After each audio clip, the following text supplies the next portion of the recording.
Nel nome del Padre, del Figlio e dello Spirito Santo. La pace sia con voi.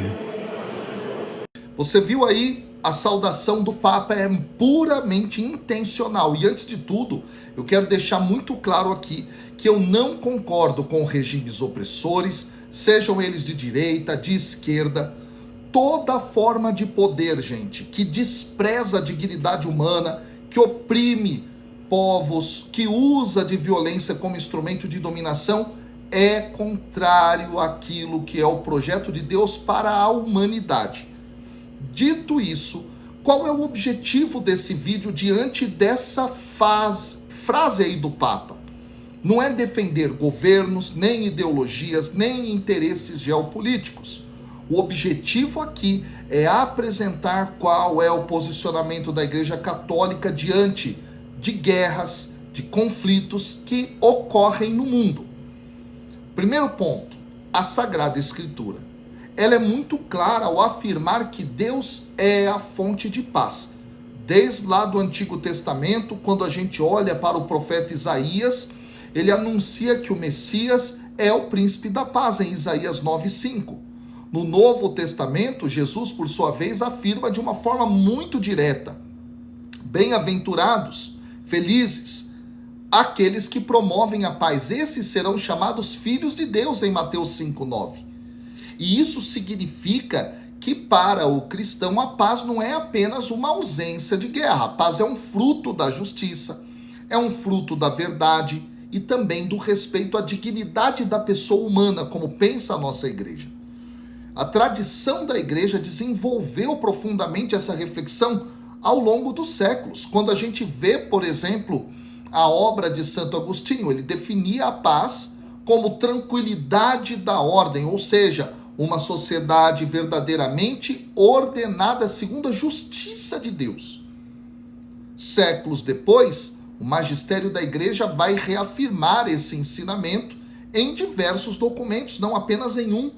Mas um dos mais importantes é a encíclica Pacem in Terris, que foi publicada pelo grande Papa João XXIII, que é santo. Isso em 1963, antes do Vaticano II, e nela o Papa afirma que a paz verdadeira só pode ser construída sobre 4 pilares: verdade, justiça, amor e liberdade.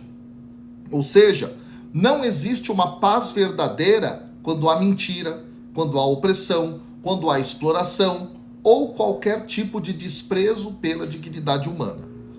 Olhando o catecismo da Igreja Católica, já numa perspectiva mais atual, nós temos a Igreja também ensinando que a paz é obra da justiça, é efeito da caridade, parágrafo 2304, e portanto promover a paz não é ingenuidade, é uma exigência moral que está enraizada profundamente no Evangelho de Jesus. Ao mesmo tempo, a própria igreja vai reconhecer que há complexidade nas relações internacionais, ela não é boba. Por isso, a tradição nossa, cristã, católica, apostólica, romana, desenvolveu critérios para aquilo que se chama de guerra justa. Mas esses critérios são extremamente restritos e existem justamente para evitar que a guerra seja banalizada. Por essa razão é que os papas contemporâneos, diante da realidade contemporânea, têm insistido cada vez mais na necessidade do diálogo, da diplomacia, da cooperação entre os povos, pessoal. Veja, São João Paulo II afirmou várias vezes que a guerra sempre, repito, a guerra sempre é uma derrota da humanidade. Bento XVI insistiu que a violência nunca pode ser solução duradoura. Papa Francisco repetiu várias vezes que nós vivemos hoje em uma espécie de terceira guerra mundial em pedaços, dados os diversos conflitos que ocorrem no mundo. Não só esse que nós estamos vendo. Então, diante desse cenário, a igreja não toma partido ideológico em blocos políticos. Olha, eu sou de direita, da esquerda, do centro. nem de sistemas de poder. O critério da igreja é sempre o mesmo: a dignidade da pessoa humana, criada à imagem de Deus.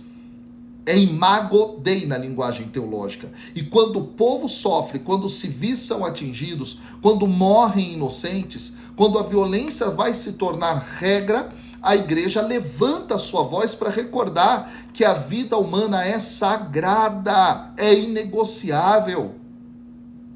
Por isso, o chamado do cristão não é alimentar ódio, não é alimentar polarização ou desejo de vingança. O chamado cristão é trabalhar pela reconciliação, trabalhar pela justiça, trabalhar pela paz. E isso começa, gente, no coração de cada pessoa. Porque a paz do mundo também depende da conversão interior de cada um de nós, seres humanos. E como ensina a própria Escritura. Lembra? Afasta-te do mal, faze o bem, busca a paz e vai ao seu encalço. Salmo 34, versículo 15. Então a igreja não ignora os conflitos do mundo, mas ela recorda constantemente que nenhuma ideologia, nenhuma nação, nenhum poder terreno pode substituir o senhorio de Cristo, que é o verdadeiro príncipe da paz. É nele, justamente nele, que nós colocamos, depositamos a nossa esperança. Portanto, diante desses conflitos, pense sempre nesta direção da construção da paz como a melhor saída para a manutenção da dignidade humana e de que absolutamente nenhum ser humano está no lugar de Deus, porque é só nele que nós colocamos totalmente a nossa confiança.